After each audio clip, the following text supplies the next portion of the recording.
Our next speaker is a lawyer, a law professor, a scholar, and an author. He holds 5 degrees in law, theology, and political science. Our speaker received his Bachelor of Arts degree in political science, 1 master's degree in divinity, and another in biblical studies. One of his doctorates is in the law and one in the ministries. He is also a lieutenant colonel in the U.S. Air Force Reserves, where he serves as judge advocate. He is a constitutional lawyer, and in 1985 he handled the Minnesota versus Rudke case, in which the Minnesota Supreme Court struck down the state's compulsory attendance statute as being unconstitutional.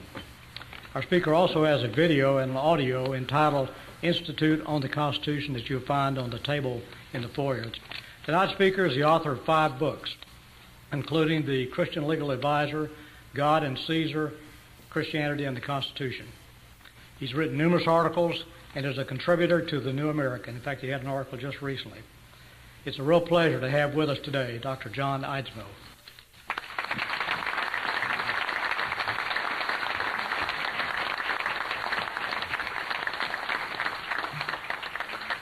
I'd like to thank Larry for that very generous introduction.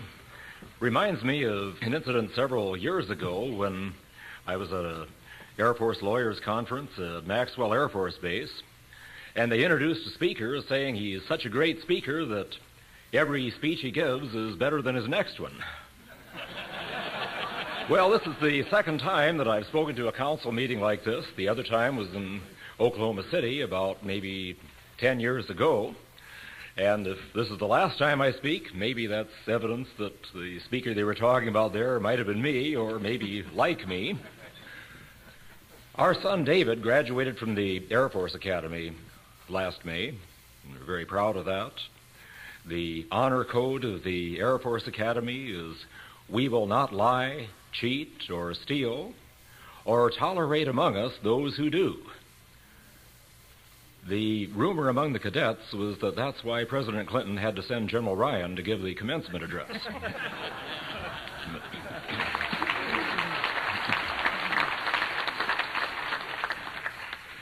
David also sent me an email just a couple of weeks ago about the dangers of email. And it was the story of a couple from New York who were taking a vacation on South Padre Island, not too far from here. And the day they were supposed to leave for the vacation, the wife's employer called and said she had to be at a meeting that day. So they decided they'd delay the vacation. The husband would go ahead and go down to Florida, and the wife would come down and join him the next day. And so he did. As soon as he checked into the resort, the first thing he did was send an email message to the wife, but he got 1 digit wrong in the email address, and it went to the widow of an elderly pastor who just died very recently. The widow checked her email, and when she did, she shrieked and fainted, because here's what it said. "Dearest wife, just checked in. Everything's set for your arrival tomorrow.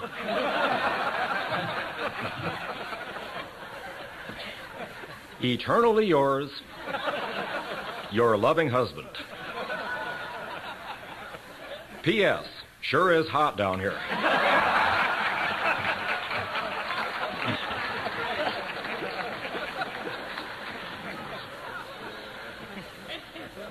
As John McManus cited the slogan of the John Birch Society, "Less government, more individual responsibility, and with God's help, a better world," it occurred to me that I couldn't think of a better topic or a better title for what I intend to say here today.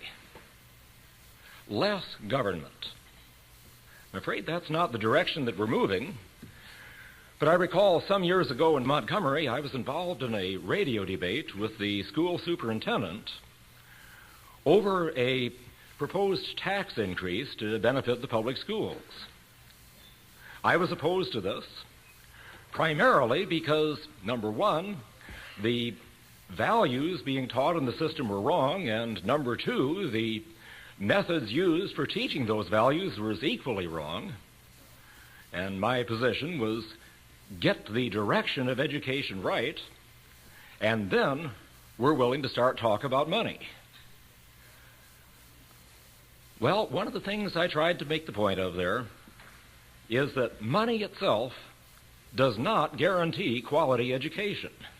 The superintendent interrupted me when I said that, and he said, now isn't it true, John, that your law school is in the middle of a $3 million building fund campaign to build a new building? And I said, yes, that's true, but we're raising it entirely through private funds. Superintendent said, well, we are too, but we're inviting the public to participate through taxation. I had a hard time keeping a straight face of that statement, but as I thought about it later, he was expressing the typical liberal view of government. Jean-Jacques Rousseau said that man derives his highest form of human expression through participation in that highest of all organisms, the state. I think a lot of us would like a little less participation. Hegel made the statement that the state is God walking on earth. Now, by God, he meant in the sense of a pantheistic world spirit, not the God that most of us here would believe in. But their view of government is clear. That is not the view of our founding fathers.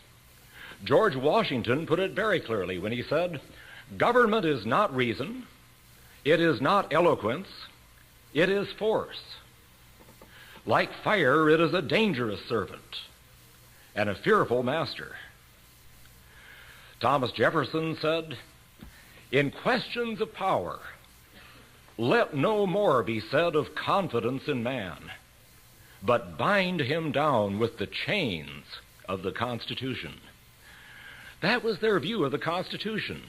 It was to bind down that dangerous servant government and keep it from becoming a fearful master. If you were to summarize the views of those 55 delegates to the Constitutional Convention, they came from a wide variety of church backgrounds. The overwhelming majority were professing Christians. There were a few who were not. They came from various professions, majority lawyers, by the way. My friend Mike Ritz always likes to talk about what's black and gold and looks good on a lawyer, and his answer is a Doberman. Which I thought was funny until the first time I visited his house and discovered he had 2 Dobermans. But we're not worried about that. Dobermans don't bite lawyers, and the reason is professional courtesy. But there were 2 things that really united those founding fathers. One was a high view of God and his law, and the other was a low view of man and his nature.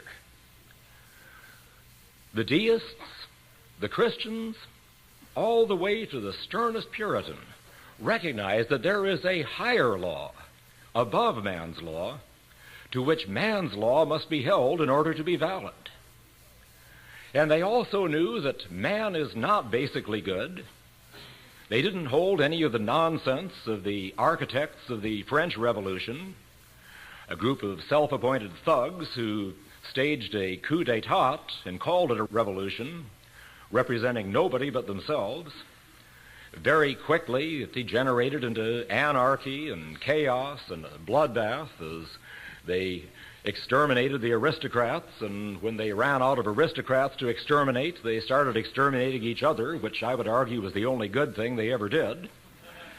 And it finally took the dictatorship of Napoleon to restore order in France, and it hasn't fully recovered since. But the framers didn't hold any nonsense like that. They knew that man is, as the Bible describes him, sinful, self-interested, ambitious, corruptible.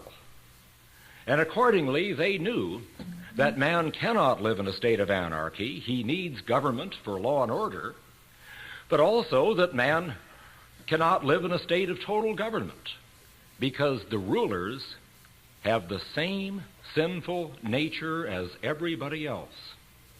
And for that reason, they were not willing to trust government with absolute power. As Lord Acton said, power corrupts. Absolute power corrupts. Absolutely. And so they devised a system of government, the Constitution of the United States, to take those ideals and put them into practice. Now, I suggest that there are basically 5 points that summarize what the Constitution's formula is all about, and sometimes I like to call this the Founding Fathers' 5-fold formula for freedom.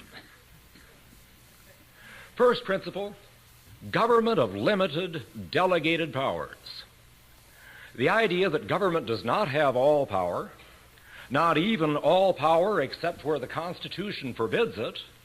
Rather, it's the other way around. Government has no power except that which we, the people, have delegated to it through the Constitution of the United States, a principle that they made clear, set in concrete in the 10th Amendment. Second principle, separation of powers. That power which they did delegate to government, they delegated at various levels and branches. Some power they delegated to the national government. Others they reserved to the states. Still others were exercised at the local level. Powers at the national level were separated into legislative, executive, and judicial. The idea being that no one branch and no one level of government would have too much power.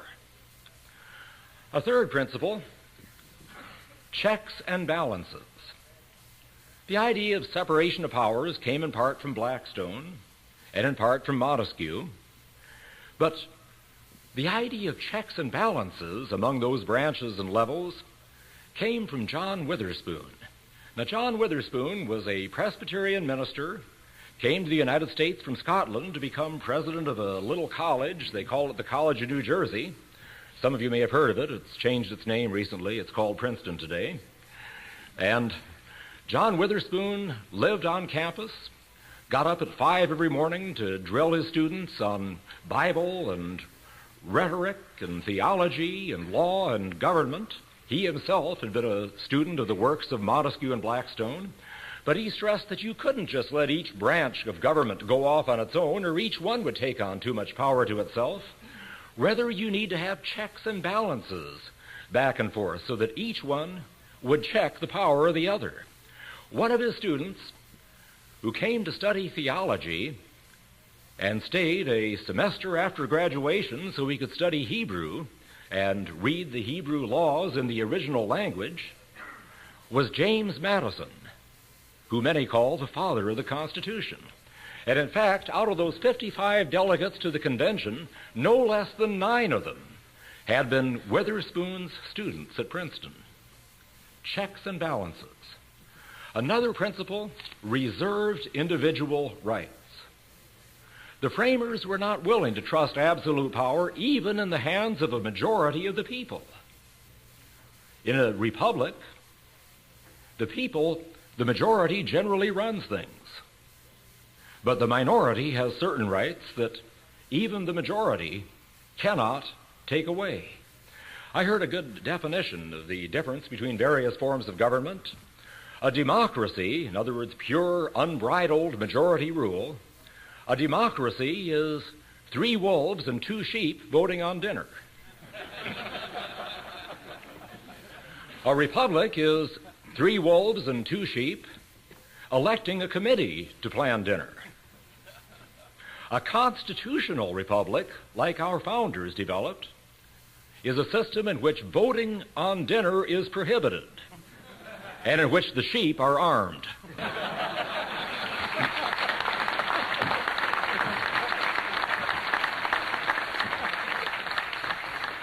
Last principle, responsibility through religion.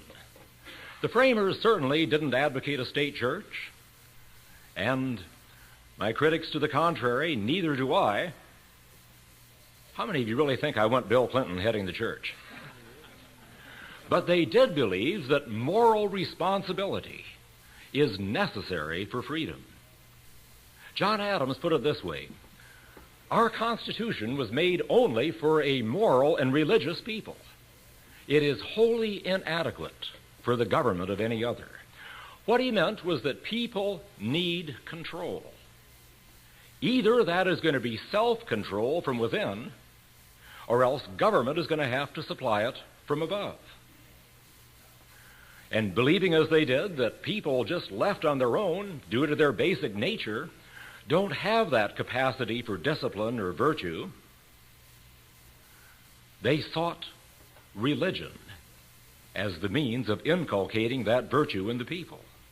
Christianity, as many of the framers saw it, had a civil role to play in addition to its role in the saving of souls for eternity, and that role was the creation of a disciplined, honest, virtuous citizenry that would make freedom possible. That was the framers' formula. But I'm afraid we've departed a long way from that formula today. Less government, more individual responsibility, and with God's help, a better world. Well, George Washington started out in 1789 with 350 federal civilian employees, governing a nation of about 4.5 million. Now, I have not been able to find a government agency that can tell me how many million civil employees the federal government has today. I did hear about a proposal that the total number of employees of the U.S. Department of Agriculture can at no time exceed the total number of farmers, but it probably already does. In 1832, our total federal budget was only $11 million, and at that we had a surplus. $11 million. Now, when you consider our budget today, well, if you just stipulate a 1,000-fold increase, well, then we'd be talking $11 billion, but that's still only a drop in the bucket compared to what it is. Rather, we're talking about $1.7 trillion budget today and getting larger. That's about 154,000 times what that budget was in 1832. All of this shows the direction our society has been moving toward centralization of power in Washington, D.C. And the blame on this can be rested on all three branches of government. The judicial certainly plays a major role.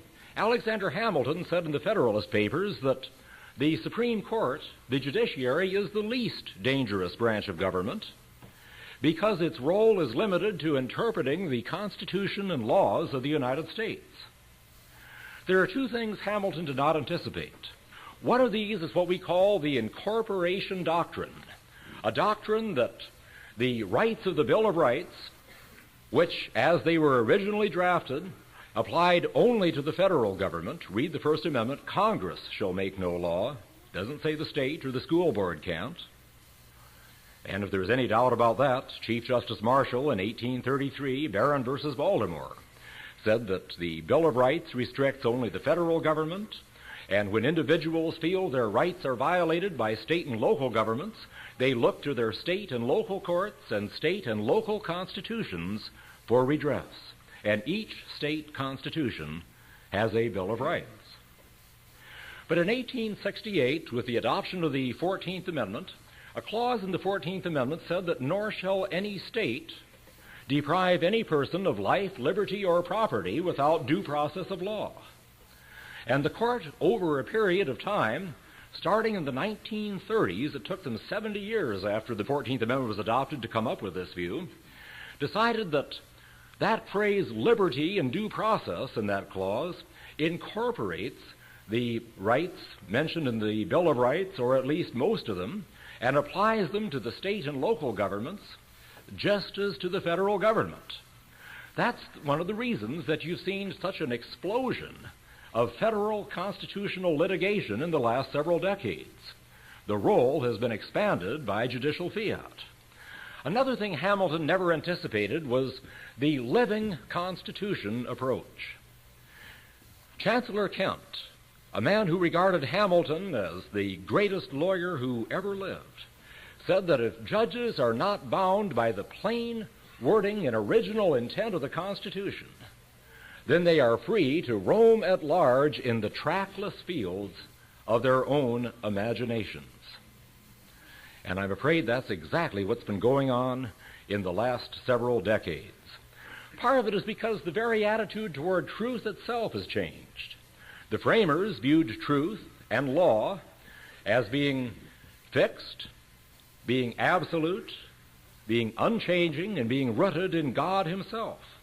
But gradually this was changed by the Hegelian dialectic, and then by the Darwinian evolutionary view, and ultimately by the New Age view that truth is what you perceive it to be.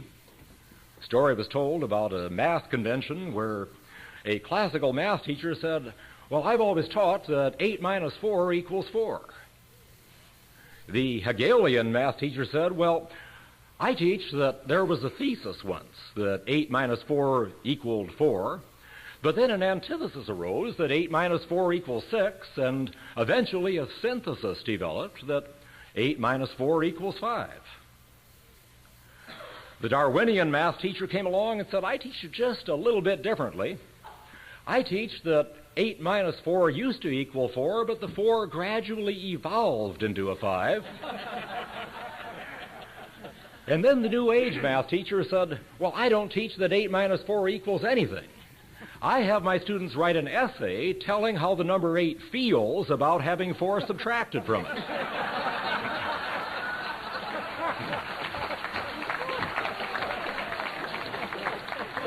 And that illustrates the way we have changed our view of truth and the way we have changed our view of law.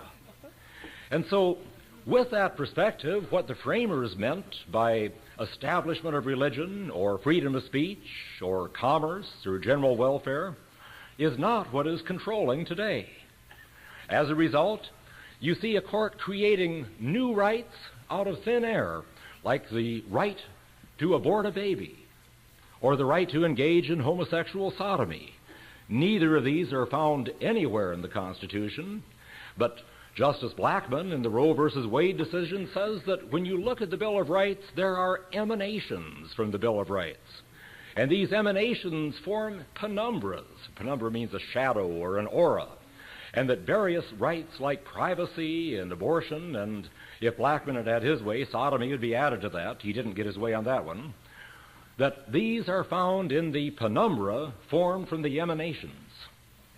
Well, when you start talking about penumbras and emanations, you're not talking about either strict construction or loose construction. You're talking about a New Age Constitution that can mean anything anybody wants it to mean, and you have removed the Constitution from any kind of objective scholarship. Fortunately, we've had judges who've stood against that. Felix Frankfurter used to say, unfortunately in dissenting opinions, what governs is the Constitution, and not what we have written about it. But Charles Evans Hughes, Chief Justice at one time, said, "We are under a Constitution, but the Constitution is what the judges say it is." That's dangerous. Don't forget that the same court that can read into the Constitution rights that simply aren't there can also read out of the Constitution rights that are there, or water them down. Rights like free exercise of religion, or the right to keep and bear arms, or the right to own and use property, or the right to make and enforce a contract. And all of those rights have been watered down substantially by the courts today. Not only that, but the same court that create new rights out of thin air can also create new government powers out of thin air. It can take the Commerce Clause, for example, the clause that originally was a grant of power to Congress to regulate interstate commerce, but by implication withheld the power to regulate state commerce, commerce within a state, or local production. Gradually, through a series of changes, that distinction has been obliterated, and Congress can regulate practically any kind of commerce or production at once.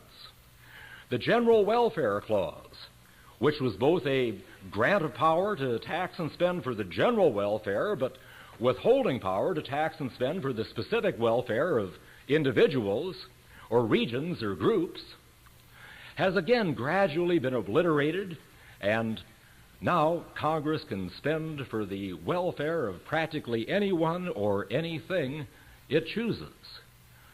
What the court has done, in other words, is has loosened or snapped some of those chains of the Constitution, enabling that dangerous servant to become a fearful master. Certainly the Congress also deserves some blame here. After all, spending bills have to originate in Congress. You've heard it said that in that budget battle that the Republicans shut down the government. Baloney. Clinton shut down the government. Congress sets the budget. The role of the president is simply to sign or veto. President Clinton not only vetoed, but rather than keep the government going during that time, he closed it down as a dramatic gesture. And yet, I think John and I both know what the polls would show most people think actually happened, partly because the lines of constitutional responsibility are no longer clear. Part of the reason Congress has been able to run amok in spending like this is the 16th Amendment, the Income Tax Amendment by 1913, an amendment which basically fuels the bureaucracy. Part of it is also the 17th Amendment, amendment in 1915, and some of you might remember that's the amendment by which we have popular election of senators. Prior to 1915, you didn't elect your senator. You elected your congressman, but your state legislature chose the two senators that were to represent your state. Now, one of the effects of this was that the states had a check on Congress. With the 17th Amendment, which supposedly was an expansion of democracy, now the distinction between the two houses is almost obliterated, and the checks that the states once had on the federal government, one by one, have fallen away. Also, though, way too often, Congress simply abdicates to the president authority that Congress should exercise in legislating rather than the president by executive order. John McManus, in the most recent issue of the New American, wrote what I consider to be possibly the best article I have ever read on the subject of the president's executive orders. And as he said, originally, the president did have the authority for executive orders, but they were limited to foreign affairs or public employees in the public domain. But we've seen those go very far afield. We've seen them include 1.7 million acres of Utah, which are now a national monument by executive order. We've seen it extend to matters such as public health, such as education, such as food labels, such as firearms. Many, many more areas, and probably some that we are not even aware of. And yet there are other ways. The president expands his authority by means of federal aid. And first, we have the offer of free money. And then the premise comes in, it'd be irresponsible for us to give you money and not control how it's going to be spent. And there again comes government control. Still another is by declaring an emergency. Yes, there are emergencies. But when you give special powers to a president during an emergency, you set a precedent for those powers to be used in the future. And all too often, those powers are extended over and over again. Now, here is Congress's ineffectual response. They passed a law that an executive declaration of an emergency can only last for 1 year unless it is extended by another executive order. That's no guarantee at all. What can we do on this? Well, let me suggest several things. And this certainly isn't a comprehensive list. But first, we need to restore the moral basis, and that needs to start at the level of the individual and the family. Less government, more individual responsibility. We need to take responsibility, make sure that our lives and our families and our children are on a firm footing. Secondly, I advocate constitutional education. That's one of the reasons for the tape series that was mentioned, 12 one-half-hour lectures on the Constitution. And I am not telling you that's the only way that you can learn the Constitution. I'm only saying it's the best.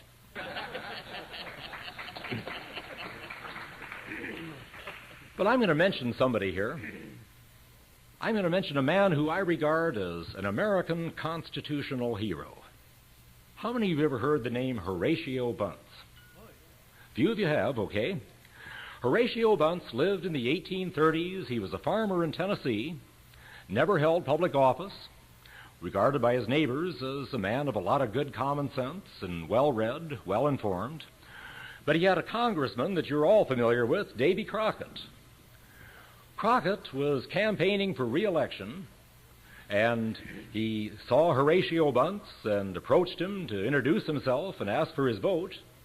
Bunce said, "I know who you are, sir. You are our congressman, Colonel David Crockett. I voted for you in the last election. I shall not do so again."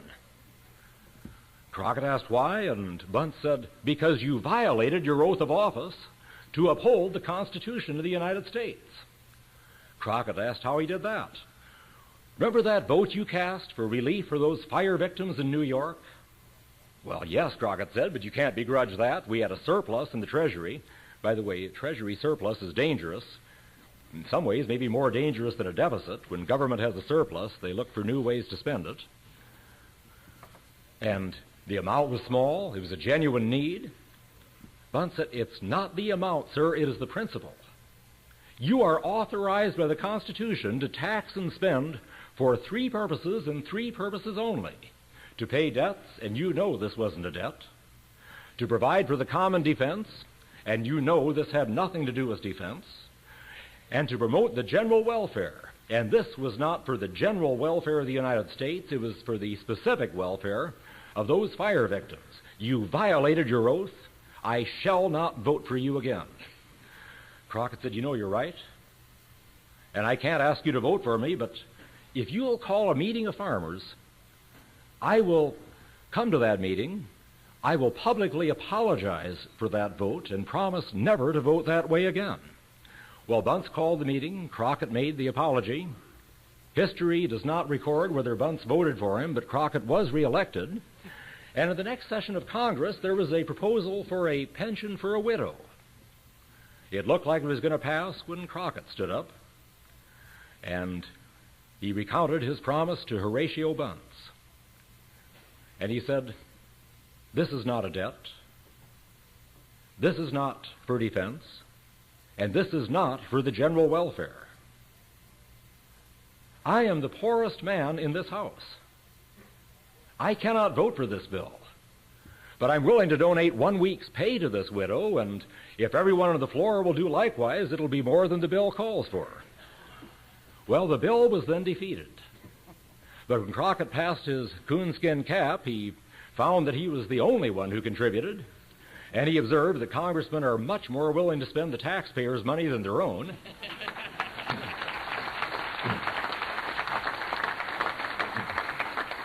But more than that, consider where our country might be today if we had millions of Horatio Bunces out there who know the Constitution, who know what limits the Constitution places on government, and who refuse to vote for anyone who violates those limits.